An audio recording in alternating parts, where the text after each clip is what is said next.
Bonjour à toutes et à tous, bienvenue dans cette nouvelle vidéo sur la chaîne où on va parler des engagés pour les 24 heures du Mans. On a eu la liste il y a à peu près un mois, j'ai laissé un peu le temps couler pour qu'on ait un peu plus d'informations sur les potentiels livrés, sur les potentiels pilotes qui sont faits. Au début je voulais la faire le jour où ça a été révélé, puis au moment où j'ai tourné, juste après on a eu toutes les informations sur les pilotes, sur les livrets, etc. Donc j'avais pas envie de sortir la vidéo dans cet état-là, donc j'ai préféré attendre un petit peu qu'on ait plein d'informations, juste avant le début du championnat européen d'endurance, en plus ça tombe super bien. On a donc un total de, comme d'habitude, 62 voitures qui vont faire les 24 heures du Mans, on en connaissait déjà 36, celles qui font le WEC. Les voitures sont distribuées dans 3 catégories différentes, les deux du WEC bien sûr, l'Hypercar et le LMGT3, et on rajoute bien sûr le LMP2, qui est une catégorie qui est entre les deux en son point de vue performance. Donc voilà, ça nous fait un total de 62 voitures, on va revoir pas forcément toutes les voitures en détail, parce que celles des voitures du WEC, on commence à les connaître. Je vais plus vous parler de celles qui ont été rajoutées. En tout, on a 21 voitures en catégorie Hypercar, donc on en rajoute 3, on a un total de 24 voitures en LMGT3, donc on en rajoute 6, et on a un total de 17 LMP2, donc on en rajoute 17, mais bien sûr, vu qu'il n'y avait pas de LMP2 de base en championnat du monde d'endurance. Commençons directement, hein, on va pas sans plus tarder, on va parler d'abord du LMGT3, donc on a bien sûr les 18 voitures de base réparties dans 9 constructeurs différents, Aston Martin, Ferrari, BMW, Corvette, McLaren, Mercedes,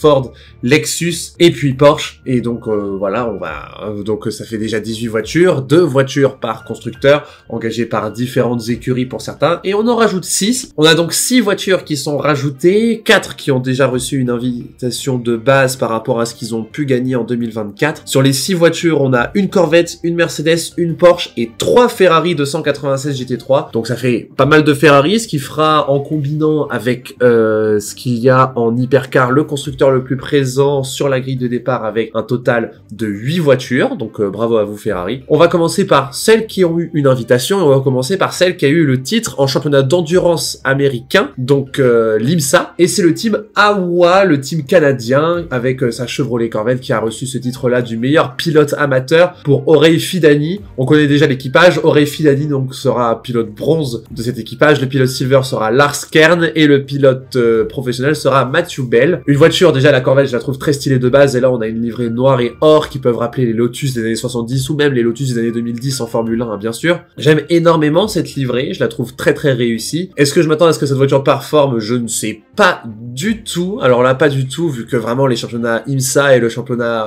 WEC vraiment sont tellement différents d'un point de vue performance. C'est assez dur de s'y retrouver, mais cette voiture peut créer la surprise, surtout si la Corvette montre qu'elle est tout aussi performante sur le reste de la saison qu'elle a été au Qatar, par exemple. Et je crois qu'elle a obtenu de très bons résultats là-bas. Elle a même, oui, bien sûr, elle a gagné les 24 heures de Daytona dans sa catégorie GTD, donc Grand Tourisme Daytona. Donc clairement, on peut s'attendre à ce que cette voiture performe bien. On continue avec la voiture qui a eu le titre GT3 en European Le Mans Series, et c'était pour la Lamborghini du team Iron Lynx l'année dernière. Sauf que Iron Lynx est passé chez Mercedes, donc cette année, ce sera la voiture numéro 63 du Iron Lynx, donc une Mercedes qui sera invitée. On a déjà les 2 Mercedes du team Iron Lynx qui sont déjà au WEC, la noire et la jaune, et pour la numéro 63, la petite nouvelle, eh bien tout simplement, on a pris une voiture grise et jaune, donc les deux à la fois. Elle est assez visuellement cool, hein, je l'avoue, cette voiture. Et dans l'équipage, on a 2 frères, les frères Groove, qui sont australiens. J'avoue que je ne connais pas beaucoup leur palmarès.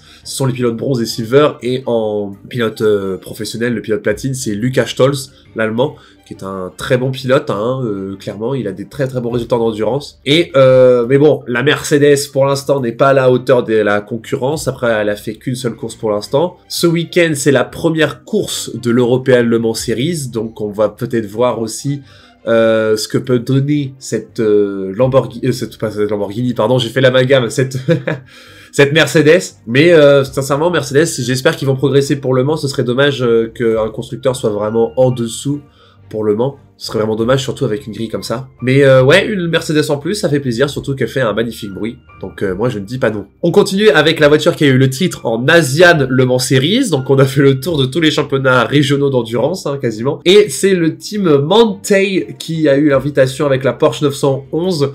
Le team Mantei qui a gagné le titre. Alors, ils ont gagné le titre, pour l'anecdote, avec une voiture qui est exactement le même équipage que la numéro 92 qui fait le WEC. Mais la voiture qui a fini deuxième, c'est celle-là, entre guillemets, la numéro 10, comme elle était en Asian Le Mans Series avec Antares Au, le hongkongais, Loek Hartog, le néerlandais, et Klaus Bachler, l'autrichien. Donc un équipage qui était solide quand même, deuxième de l'Asian Le Mans Series.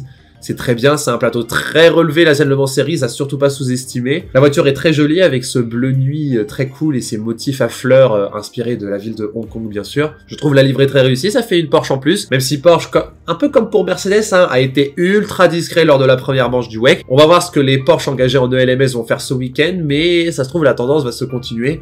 Porsche a l'air bien en dessous d'un point de vue GT cette saison, en espérant que la BOP soit peut-être plus gentille sur les prochaines courses. Ça se trouve, c'est des raisons de BOP, ils sont peut-être en train de jouer ah non, je suis nul pour comment on puisse tout cartonner. J'espère pas qu'ils font ça parce que je trouve que c'est un peu de l'anti-jeu, mais une Porsche en plus. Deuxième voiture du team Mantei, vu que l'autre voiture du team... Parce que l'autre Porsche engagée en WEC, c'est celle des Iron Dames, qui sont entre guillemets engagées par le team Mantei. Dernière invitation pour la catégorie GT, c'est la voiture qui a gagné le titre en Bronze Cup du GT World Challenge, donc plus gros championnat GT d'endurance. Et c'est le Tempesta Racing qui a eu ce titre avec leur nouveau sponsor pour cette saison, qui est le Zygo Tempesta Racing du coup. La numéro 93 de base, mais sauf que le numéro 93 est pris par les Peugeot, donc elle sera le numéro 193. On a Jonathan Hui, le hongkongais, à bord, avec Chris Frogat et Eddie Cheever, l'italien. Donc c'est un équipage qui a gagné le titre l'année dernière, clairement. Déjà, c'est très très bien.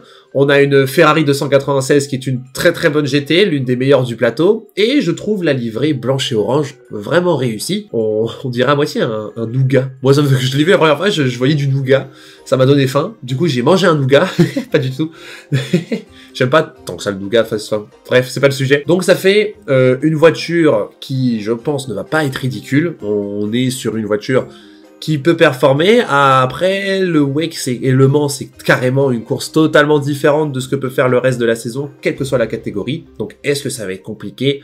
Bonne question. Il nous reste les deux dernières voitures de la catégorie GT, des voitures qui ne sont pas engagées au WEC et des voitures qui n'ont reçu aucune invitation de base avec leur succès de l'année précédente. On a en premier la numéro 57 du Kessel Racing, la voiture Carguy jaune fluo, l'une de mes voitures préférées de l'histoire des 24 heures du Mans. Je suis trop heureux de la revoir. Ça faisait longtemps qu'on l'avait vue, elle m'avait bien manqué. Takeshi Kimura, le pilote bronze, Ben Tuck, le pilote silver, et Daniel Serra, le pilote platine, un des meilleurs pilotes Ferrari qu'on a en GT. Moi, clairement, ça fait plaisir de la revoir. C'est une voiture qui n'a jamais vraiment très très bien performé, soyons honnêtes, hein, mais ça fait toujours un équipage en plus. Daniel Serra est un pilote de confiance, donc dès que ça va être les moments chauds pendant la course, ce sera Daniel Serra qui prendra le volant et il va tout cartonner. J'ai très hâte de revoir cette voiture et de voir ce qu'elle donne face aux autres voitures du team AF Corse pour voir si elle est pas si ridicule que ça, et je pense qu'elle ne le sera pas. Et pour finir, nous avons une dernière Ferrari, la Ferrari du Richard Mille AF Corse.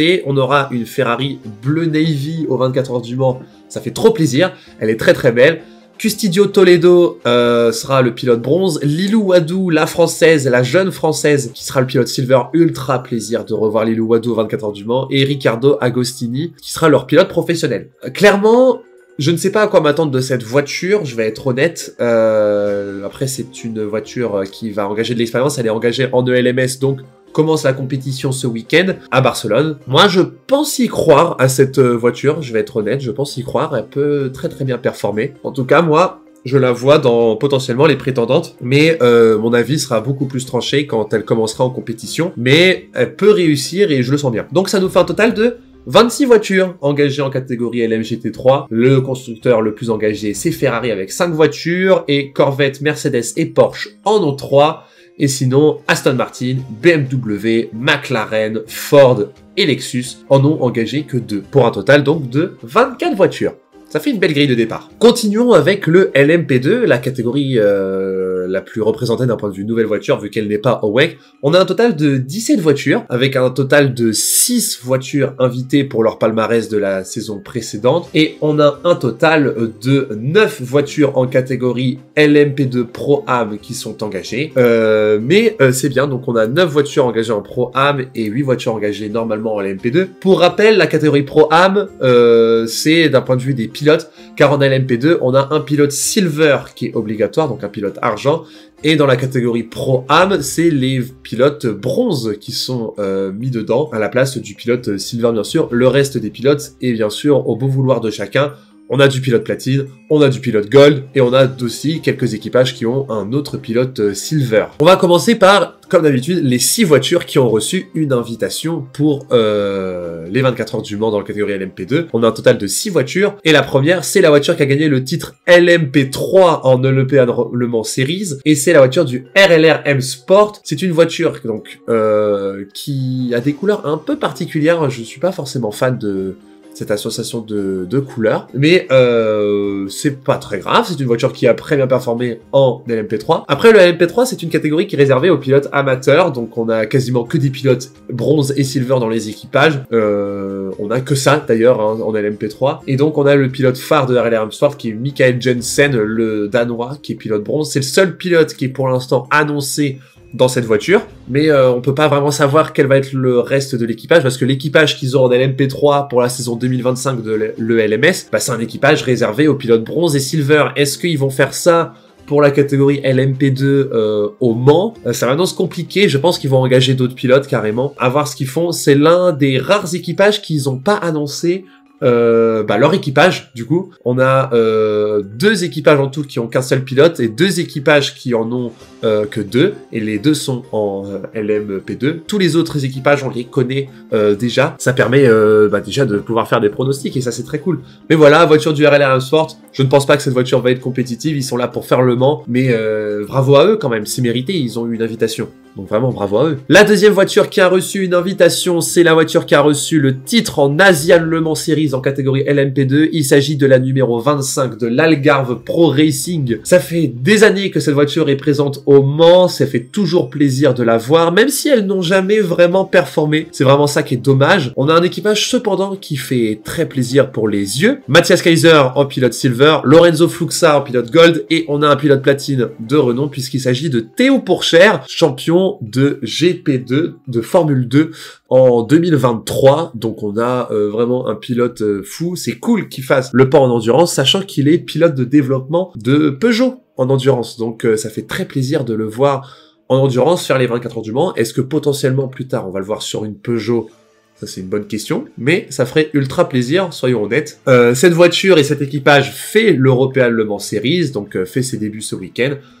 Comme la plupart des voitures que je vais citer, bien sûr, hein, on est sur vraiment quasiment que des voitures de l'European Le Mans Series. Donc, si jamais vous voulez suivre ce championnat et donc ces voitures qui vont faire les 24 heures du Mans, sachez que l'European Le Mans Series est diffusé gratuitement sur YouTube en direct.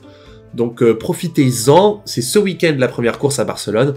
Donc voilà, vous allez voir la plupart des voitures que je viens de dire en LMP2 et même en LMGT3. Continuons avec les invitations et on va continuer avec une équipe qui en a reçu 2. C'est vraiment très cool, en finissant vice-championne LMP2 de l'European Le Mans Series et en ayant le titre du meilleur pilote amateur au championnat d'endurance américain l'année dernière. Je parle bien sûr de notre boulangerie polonaise préférée, Inter-Europol Competition. Donc une voiture qu'on voit depuis souvent, une voiture qui est toujours aussi moche avec son choix de couleur, mais bon, ça fait, c'est quand même un classique maintenant, l'Inter-Europol Competition 24 heures du Mans. Donc on a 2 voitures, la première, celle avec le titre IMSA, la numéro 34, c'est celle qui est verte sur le devant, sur la livrée. Cette fois-ci, ils l'ont divisée en 2 d'un point de vue de la longueur de la voiture. Il y en a une qui est verte devant et jaune derrière, et il y en a une autre, c'est l'inverse. On va parler de celle qui est verte devant, donc la numéro 34, avec le pilote amateur Nick Bull, qui du coup a le titre IMSA, avec Jean-Baptiste Simenauer, le français, dedans, et Luca Ghiotto, ces 2 pilotes ultra expérimentés. On est sur un équipage vraiment solide, un équipage qui jouera le Pro-Am. Et moi, vraiment, je suis hypé par cet équipage, parce que pour moi, ça peut être très solide, surtout un LMP2 Pro-Am. Est-ce que ça peut jouer la gagne du LMP2 Pro-Am? En vrai, il y a des chances. Même si le LMP2 Pro-Am, ça devient de plus en plus compétitif. C'est limite, on met un pilote bronze, puis les 2 meilleurs pilotes possibles de chaque équipage derrière. Donc ouais, c'est devenu très très relevé le LMP2, de plus en plus chaque année, c'est impressionnant. Mais ouais, la 34, ça peut être sympa à voir.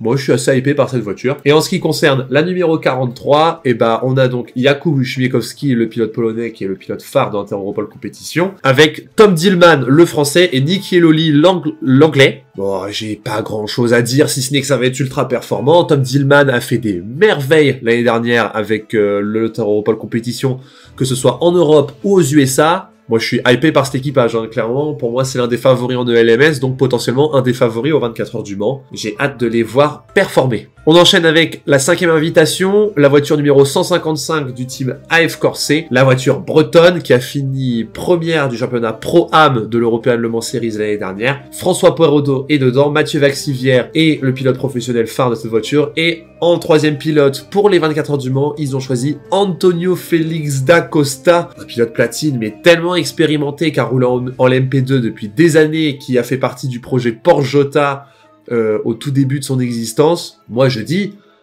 cet équipage devient de plus en plus fort chaque saison. C'est impressionnant. Je ne vois pas comment cette voiture ne peut pas faire partie des favorites pour la catégorie Pro-Am, voire de la victoire. L'année dernière, c'était quasiment le cas déjà. De mes souvenirs, elle finit 4e en 2024 avec le titre en Pro-Am. Là, potentiellement, avec un équipage comme ça peut potentiellement gagner la course tout court en LMP2. Et ça, ce serait fou furieux. Et pour finir avec les invitations, il faut bien qu'on parle de la voiture qui a gagné le titre en European Le Mans Series. Il s'agit de Lao by TF Sport, clairement. La voiture à l'effigie du dragon, Spike, bien sûr. Pidgeot, le pilote bronze américain, patron de l'équipe TF Sport. Avec en pilote Louis Delattra toujours, et en 3e pilote, un petit nouveau, le pilote platine Dane Cameron, ancien pilote Porsche Penske officiel. C'est un pilote ultra expérimenté qui peut ajouter que du bon avec cette voiture. C'est la voiture qui a fait la pole position l'année dernière aux 24 heures du Mans. Est-ce que cette voiture peut concrétiser pour cette année? En vrai, ce serait génial. Et j'ai hâte de l'avoir performé. Toutes les prochaines voitures ont été invitées, pas forcément pour leur palmarès de l'année précédente, mais parce que leur projet était le plus solide. On a un total de 11 voitures à voir, avec la plupart des équipages ou des équipes qui ont 2 voitures. Et donc, on va commencer par celle-là. On a, en premier, le team Proton, Iron Lynx qui sont fusionnés entre eux avec la numéro 9 et la numéro 11. 2 voitures que vous pourrez retrouver en European Le Mans Series aussi. Commençons par la numéro 9, l'Iron Lynx Proton avec Jonas Reed dedans, Matteo Capietto et Matteo Cairoli. On a 2 pilotes silver dans cette voiture. C'est une voiture qui va pas forcément être dans les plus performantes, mais Matteo Cairoli en pilote platine, c'est toujours une valeur sûre. La voiture l'année dernière avait mené la course avant un abandon d'ailleurs aux 24 heures du Mans. La livrée a un peu changé, elle est beaucoup plus jaune que celle de l'année dernière. Moi je la trouve très réussie. Est-ce que cette voiture fait partie des favorites? Personnellement je ne pense pas, mais on est aux 24 heures du Mans, les surprises peuvent vite arriver. Et la deuxième voiture du Proton Compétition, c'est la numéro 11 qui elle est engagée en catégorie Pro-Am. Giorgio Roda en pilote bronze, René Binder et Ben Viscal sont les pilotes professionnels qui l'accompagnent. Ce ne sont pas les meilleurs pilotes professionnels de la grille LMP2, mais on est sur des valeurs sûres quand même. La livrée est très belle, blanche, grise, orange, lave, c'est très très stylé, je trouve. Moi, je pense que ça va elle va faire plaisir à voir, cette voiture. Est-ce qu'elle va être dans les plus performantes? Je ne pense pas non plus, mais bon. Les 24 heures du Mans, ce sont les 24 heures du Mans. En deuxième équipe qui engage 2 voitures, c'est l'Idex Sport. Et ça fait ultra plaisir. Avant, elle n'engageait qu'une seule voiture. Et quand elle a engagé ses voitures, là, ces 2 dernières saisons, elle avait une livrée différente de d'habitude, des livrées bleues aux couleurs de constructeurs historiques, Delage en 2023 et Matra en 2024. En 2025, Idex Sport récupère ses propres couleurs, le noir et le rouge, du moins pour la numéro 28, pilotée pour l'instant par Paul Lafarge et John Von Uter. On ne connaît pas l'identité du 3e pilote, puisque le 3e pilote en LMS roule en catégorie hypercar pendant le WEC, donc priorité à l'hypercar bien sûr. Donc on n'a que 2 pilotes pour l'instant, mais c'est 2 pilotes habituels de l'Idex Sport depuis quelques années maintenant. Et la deuxième voiture, c'est la numéro 18, aux couleurs un peu changées. À la place du noir et du rouge, c'est le noir et orange, tout simplement parce qu'elle est aux couleurs du Magma Racing, les couleurs de Genesis, car je rappelle, Idex Sport est l'écurie qui va prendre en charge le projet Genesis en hypercar en 2026. Donc en ELMS, ils ont 2 voitures pour se préparer à engager 2 voitures en même temps pendant une compétition d'endurance. Et les 24 heures du Mans les ont récompensés en engageant ces 2 voitures-là. J'aime beaucoup l'équipage de la 18. Jamie Chadwick et Mathis Jobert sont les pilotes silver. Alors même s'il y en a qu'un obligatoire, il y en a 2. Jamie Chadwick, une des meilleures pilotes femmes qu'il y a sur Terre en ce moment. Et on a quand même un pilote ultra professionnel, puisqu'il s'agit d'André Lauterer, pilote du coup qui fait partie du projet Genesis. Ça fait trop plaisir de continuer de voir André Lauterer présent sur les grilles des 24 heures du Mans. Là, sur une LMP2, c'est une première fois, si je ne m'abuse. Je suis très content de le voir là. il va donner beaucoup d'expérience sur circuit. Je rappelle qu'il l'a gagné 3 fois. C'est assez monumental, hein, soyons honnêtes, hein, gagner 3 fois Le Mans, c'est un truc de fou. Donc il peut apporter que du bon à cette équipe. J'aime beaucoup la livrée noire et orange, et si jamais les Genesis auront ces couleurs-là l'année prochaine, moi je dis oui. Je dis un très très grand oui. Autre équipe qui engage 2 voitures, comme d'habitude, c'est le United Autosport. La 22 engagée en pro tout court, et la 23 engagée en Pro-Am. Daniel Schneider est le pilote bronze de cet équipage de la 23, et les 2 pilotes qui l'accompagnent sont Oliver Jarvis et Ben Hanley, des pilotes qui sont maintenant habitués de l'United Autosport. Et pour l'instant, sur la 22, on ne connaît pas l'équipage, pas du tout, on connaît juste un des pilotes, qui est Renger van der Zande, un monstre carrément, à voir ce qu'il peut donner en LMP2, mais je lui fais confiance. United Autosport, c'est la voiture LMP2 qui a gagné Le Mans l'année dernière, donc on est toujours sur une valeur sûre. Est-ce que... Après, ils ont perdu un de leurs pilotes phares parce qu'il est sur un autre projet, et on en parlera plus tard, qui est Philippe Albuquerque. Je pense que cette voiture va continuer à ultra performer. Le United Autosport est toujours une valeur sûre en LMP2, c'est l'une des meilleures équipes actuelles en endurance. Moi, j'ai confiance en ce projet, et je ne vois pas comment ils peuvent échouer. Vraiment une valeur sûre à avoir, quelle que soit la voiture. Donc soyons préparés à voir un United Autosport toujours aussi performant. On a ensuite la numéro 24 du Nielsen Racing. Toujours avoir le Nielsen Racing, ça fait toujours plaisir. Même si là, les années précédentes, on avait des livrées qui étaient très très colorées. Là, cette année, en ELMS, la voiture a une livrée chromée. En vrai, ça fait plaisir. C'est trop stylé, les voitures chromées, je trouve. Mais voilà, la numéro 24. Avec Navin Rao, pilote bronze, donc ce sera une voiture engagée en Pro-Am, Sem Boluxbazi, le pilote turc, que je ne connaissais pas du tout, et Colin Brown, le pilote américain, que lui je connais bien sûr, qui est un pilote ultra expérimenté. Le Nielsen Racing, c'est un habitué des 24 heures du Mans depuis maintenant quelques années. Elle est belle, c'est une voiture belle, c'est une voiture que j'ai toujours bien aimé voir rouler, et je suis toujours content de les retrouver aux 24 heures du Mans, avec un équipage carrément nouveau par rapport aux années précédentes, mais on ne sait jamais. À voir ce qu'elle va nous faire pendant ses débuts en ELMS ce week-end. On a ensuite TDS Racing qui engage 2 voitures entre guillemets. Le TDS Racing avec la numéro 29, ça fait plaisir de revoir cette voiture. La numéro 29 est engagée en Pro-Am avec Rodrigo Sales, Clément Novalak et Mathias Bech en tant que pilote. C'est une voiture... Va falloir s'en méfier, c'est très fort. Novalak et Bech, c'est 2 pilotes phares du LMP2 depuis maintenant de bonnes années. Et Rodrigo Sales, c'est un très très bon pilote bronze. Moi je dis, il faut se méfier de cette voiture. Les autres concurrents, du moins, doivent se méfier de cette voiture. Pour moi, ça va performer. L'autre voiture engagée par le TDS, c'est la voiture numéro 48 du VDS Panis Racing. Même livrée, mais couleurs différentes. On ne connaît que 2 des 3 pilotes pour l'instant, car le 3e pilote, qui est Charles Milesi, sera présent en hypercar avec Alpine. Et donc, on a Oliver Gray, le pilote Silver, et Esteban Masson, pilote Gold. À voir qui est le 3e pilote, mais j'ai un peu moins foi en cette voiture. Je la trouve un peu moins... elle fait un peu moins rêver que les autres, je trouve. Moi, j'ai qu'une hâte, c'est que il me prouve le contraire, cette équipe du Panis Racing. Par contre, d'un point de vue livré, waouh, c'est l'une des plus belles. Donc, clairement, j'adore ce bordeaux avec ce jaune-là. Ça rend super bien.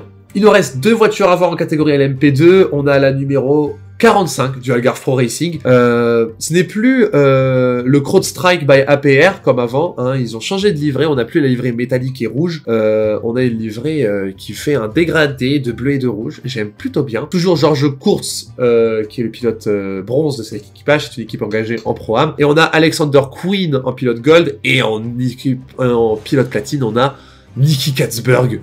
Waouh! Pilote de fou furieux, Nicky Katzberg. Hein. On est sur l'un des meilleurs pilotes de l'endurance actuellement. On se rappelle de ce qu'il a fait en 2023 avec Corvette pour la dernière année du GTE AM. Waouh. Il fait des merveilles à chaque fois qu'il rentre dans une voiture.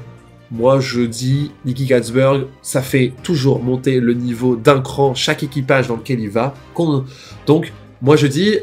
L'une des favorites pour le titre en LMP2 Pro-Am, ça c'est dur. Je rappelle, ils ont gagné le titre du LMP2 Pro-Am lors du centenaire des 24 heures du Mans. Donc c'est toujours une voiture qui est ultra solide. Et pour finir, c'est pour moi une des voitures les plus hypantes de ces 24 heures du Mans. C'est l'association entre le Cool Racing, le devenu CLX Motorsport, et le pur X-Racing, on rappelle le Pure X-Racing, c'est la voiture qui a tout cartonné l'année dernière en catégorie LMGT3 avec la Porsche blanche et jaune, rappelant les livrets des Braun Grand Prix de 2009. Mais ils ont gardé plus les couleurs du Cool Racing que du Pure Racing, et ça c'est dommage. J'aurais aimé voir au Mans la livrée blanche et dorée qu'on a pu voir en Asian Le Mans Series. Là on verra la couleur grise et bleue du CLX Motorsport. Alexander Malekin, le pilote phare du Pure X Racing, sera le pilote Silver.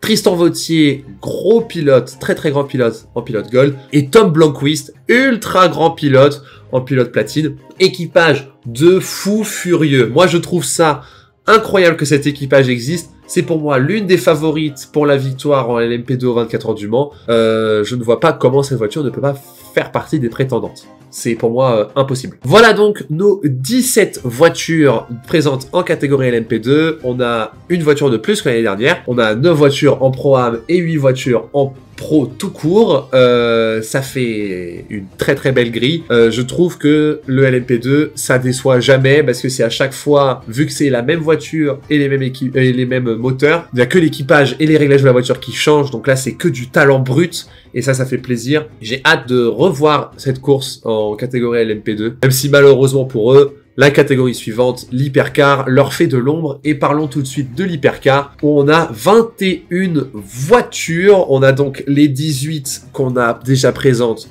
en WEC. Et avec ça, on a donc les 2 Aston Martin du The Art of Racing Team, bien sûr, les 2 Porsche Penske officiels numéro 5 et 6, les 2 Toyota numéro 7 et 8, les 2 Cadillac Jota numéro 12 et 38, les 2 BMW Team WRT numéro 15 et 20, les 2 Alpine numéro 35 et 36, les 3 Ferrari 50-51 et la jaune numéro 83, les Peugeot numéro 93 et 94 et la Porsche Proton numéro 99 qui a intérêt de changer livrée pour les 24 heures du Mans. Avec ça, on rajoute 3 voitures venant du championnat d'endurance américain l'IMSA. Et honnêtement, c'est 3 voitures qui me hype de fou. On a d'abord l'habitué, la numéro 311 du Cadillac Whelen, Cadillac Action Express Racing, la Cadillac toute rouge, avec à son bord Frédéric Vesti, Felipe Ducrovich et Jack Aitken. Mon Dieu, mais quel équipage de fou malade. Vice-champion de F2 en 2023, champion de F2 2024 et un pilote qui a eu énormément de palmarès en endurance. Waouh, ça fait toujours du bien de voir cette voiture, mais j'aimerais qu'enfin cette année, cette voiture sorte du lot. Ce que je veux dire par là, c'est que en 2023, elle a eu son souci au départ. En 2024, elle n'a pas eu de performance du tout et a connu sa petite sortie de piste durant la matinée. Moi, j'aimerais vraiment que cette voiture commence à performer autant que les autres Cadillac. Mais j'y crois, honnêtement, j'y crois, c'est fou.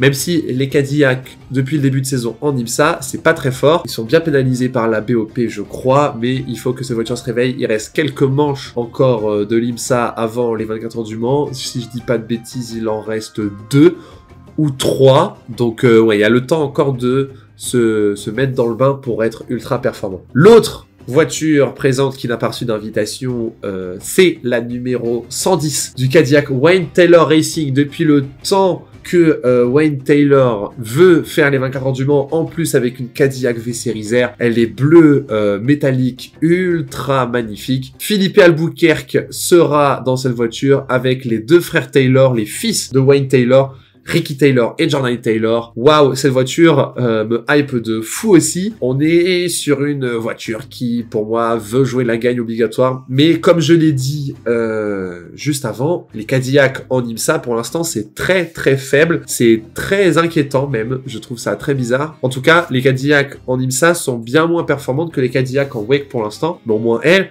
ne se rendent pas dedans. Et pour finir, on a la dernière voiture, la 62e de la grille. Pour moi, cette voiture peut créer l'histoire. Je vous explique. La Porsche Penske numéro 4 vient de gagner le titre en IMSA en 2024 et donc a reçu cette invitation pour les 24 heures du Mans 2025, ce qui est logique. Sauf que cette Porsche Penske a comme pilote Felipe Nasser et Nick Tandy, qui sont des pilotes qui sont engagés chez Porsche Penske en IMSA. Ils seront d'ailleurs accompagnés par Pascal Wehrlein, pilote ultra talentueux, pilote qui est l'actuel champion de Formule E avec Porsche, pilote qui a de l'expérience en Formule 1, qui a fait un peu d'endurance avec Porsche pendant les Daytona et Sebring. Donc voilà, je pense que c'est un pilote qui peut ultra bien s'en sortir. Mais le truc, c'est que Felipe Nasr et Nick Tandy, cette saison avec Porsche Penske, viennent de gagner les 24 heures de Daytona et les 12 heures de Sebring. Ce qui fait que ils ont gagné 2 des 3 manches de la triple couronne d'endurance cette saison. Si cette voiture, la Porsche Penske numéro 4, vient à gagner les 24 heures du Mans, on est sur 2 pilotes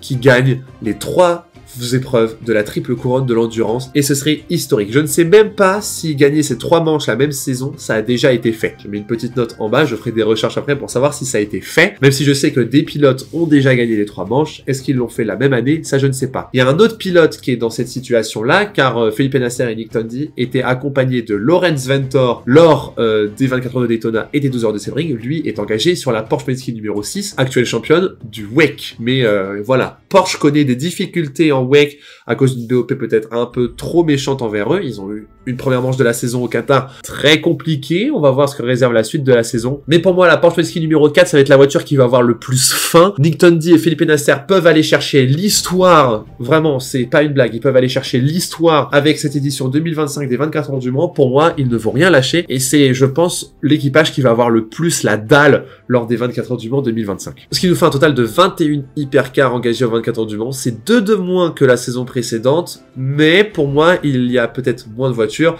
mais plus de projets solides. L'année dernière, on avait Lamborghini, Isotta et la Porsche Proton qui étaient pas dans le coup, un peu Peugeot aussi. Là, cette année, je sens que toutes les voitures sont dans le coup, si on enlève les 2 Aston Martin.